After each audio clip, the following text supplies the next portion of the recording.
Good evening, everyone, and welcome to Pattern a Day. I'm David Getson here with the Living Process video at the Arroyo Outdoor Lot here in this crepuscular hour. Good evening indeed. So we had some work earlier today with a lot of noise. They were taking care of, the city was very kindly taking care of a tree right over there. So getting right into it, the pattern of the day in Christopher Alexander and team's pattern language, where they take typical solutions and come up with geometrically articulated solutions of rules of thumb interrelated to each other. Number 14, identifiable neighborhood. So we've been going down in scale from the very large patterns to the smaller ones.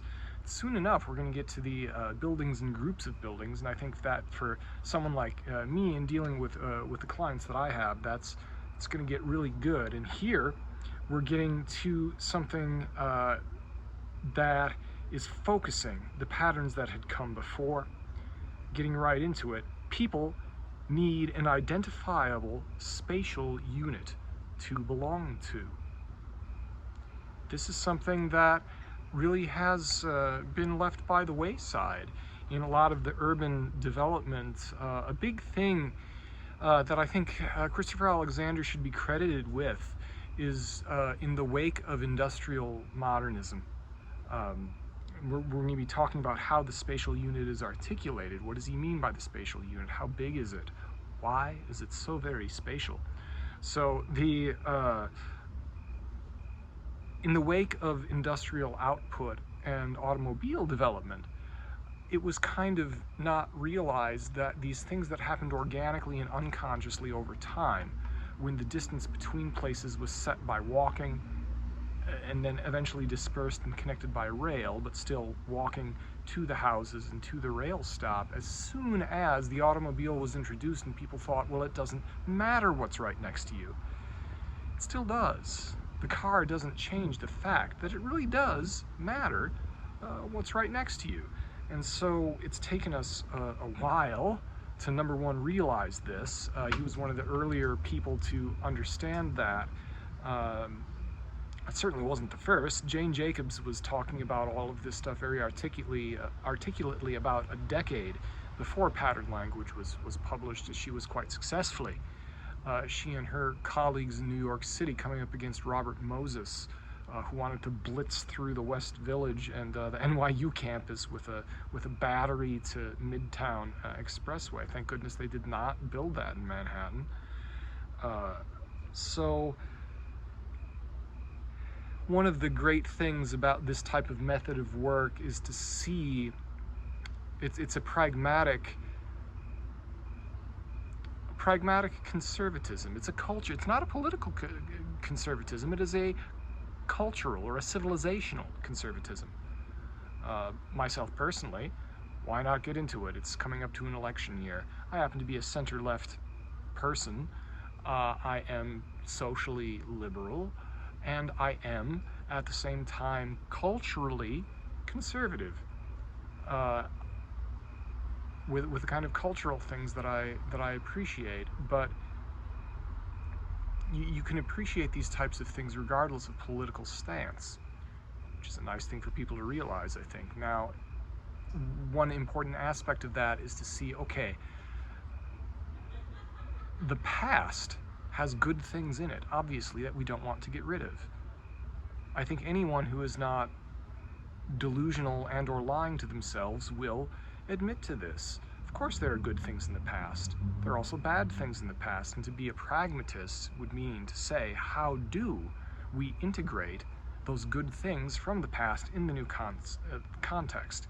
The industrial processes, the relations of physical space that the automobile brought about disrupted, disruptive innovation. It disrupts things. It brings about these great changes, but it also brings about things that aren't so good. So there has to be effort put into saying, okay, how do we either recover or preserve those good things from the past? This pattern identifies one thing about that these identifiable neighborhoods, back when everyone walked, they naturally came out that way. Now that it no longer is naturally happening this way, how do we identify this pattern of an identifiable neighborhood, identifiable neighborhoods next to each other? I think we can all think of cities where you walk in one direction for 20 minutes and everything just looks all the same. Maybe this is true of suburbs, this is true of cities. And then what would happen if there's a situation where you have something that's new or something that is older and you're adding to it or you're modifying it, in which you preserve and enhance this sense of the independent character of the neighborhoods. And when you create different neighborhoods with different characters next to each other, that creates a much more relaxing thing about life, the idea of the subculture boundaries, that people who are different can feel comfortable living in the different places, and it doesn't feel so high stakes. The idea of the panic-inducing gentrification. There was the really insightful person commenting about New Orleans. She replied recently on Twitter that, yeah, she was really concerned about this, and she felt, she didn't use the word carpetbagger, she was more polite than that, but she was talking about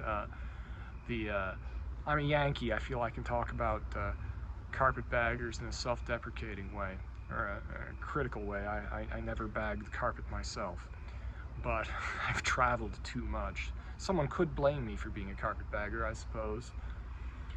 Or at least they could insult me by calling me an Okie. But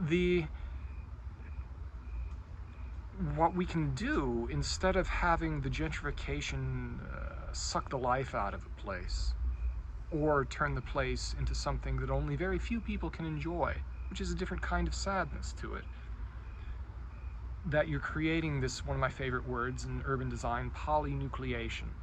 These little bits of places that preserve this character. Well, how is that done? What do they propose in pattern language? What did they come up with? Therefore, help people to define the neighborhoods they live in, not more than 300 yards across. 3 football fields. So think of a diameter of a circle of 3 football fields, spin that around. That's how big this is. American football. Help people to define the neighborhoods they live in, not more than 300 yards across, with no more than 400 or 500 inhabitants. Kind of low density. So in existing cities, encourage moderate density. In existing cities, encourage local groups to organize themselves to form such neighborhoods. These would be the neighborhood organizations that tell the aldermen what to do and who they work for. We talked about this in prior videos with a mosaic of subcultures. That would be the one if you want more info about that. In existing cities, encourage local groups to organize themselves to form such neighborhoods, give the neighborhoods some degree of autonomy as far as taxes and land control are concerned. Isn't that interesting? So each place would have, think about sales tax. That'd be fun, wouldn't it? That you'd be able to have fine granularity of sales tax, that if a place wanted to, say, improve their parks, they'd have the authority to say, oh yeah, we want the half-penny tax on the coffee that we buy and the beer that we drink and the groceries that we get, in order for us to spend directly on the parks that are right around us. There are some cities, I've lived in some of these cities, like a broken record. You can play the pattern language bingo every time I say Chicago or Frank Lloyd Wright.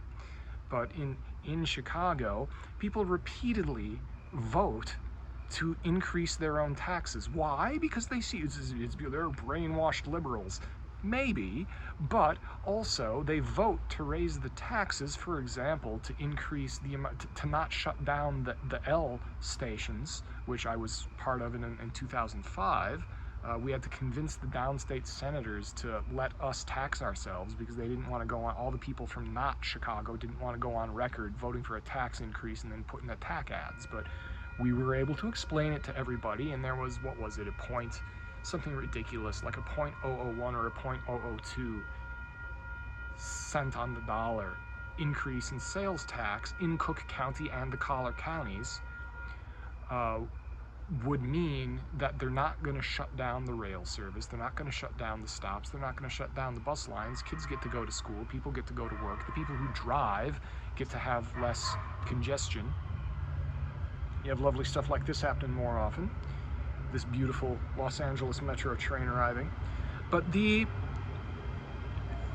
I think the real problem that the libertarians get bent out of shape about with taxes is that they feel that it's not coming to benefit their community. And oftentimes, they're correct. Oftentimes that's an apt criticism. Does that mean taxes are evil? I don't think so. I think that taxes should be done properly, and one of the ways to increase that is to increase the granularity of the taxes, and apparently this pattern is implying that you can have fine granularity. Just imagine that a neighborhood 3 football fields in circular diameter would be able to have a little community council say yes or no about how to allocate money for parks, for public landscaping, to add services or books to a library, to pay for community Wi-Fi. Think about that. Isn't that a radical thing? Instead of everyone saying we're sick of all these Wi-Fi stations everywhere having everybody's different stupid Wi-Fi interfering with each other, and let's just have our own community Wi-Fi that actually works well, and then none of us have to pay separately for the internet. We get some kind of bundle deal and save money. And because it is, how many people were? 400 or 500 inhabitants. You don't have the red tape that you would have organizing that for, oh, say 3 million people for the entire municipality. Levels of scale. Very, very important. So, anyways, I thought this one was going to be brief, but I've kind of gone on more than my average 10 minutes. Thank you for hanging out with me here. I might be stopping by the excellent Bistro de la Gare next door to get something this evening before I head home. It's been a busy day. Been measuring the lot here and thinking about how we are going to arrange things, and as we make our own designs, as we work with how we're going to deal with custom 3D printing for folks, that's coming in the future. Online courses, all of that stuff. Maybe I'll have some updates in these videos as well. But stay tuned for tomorrow's number 15, neighborhood boundary, from subculture boundary to neighborhood boundary, next time on Living Process. Be sure to like, share, subscribe, tell your friends, argue with me, etc. below. And thank you for listening.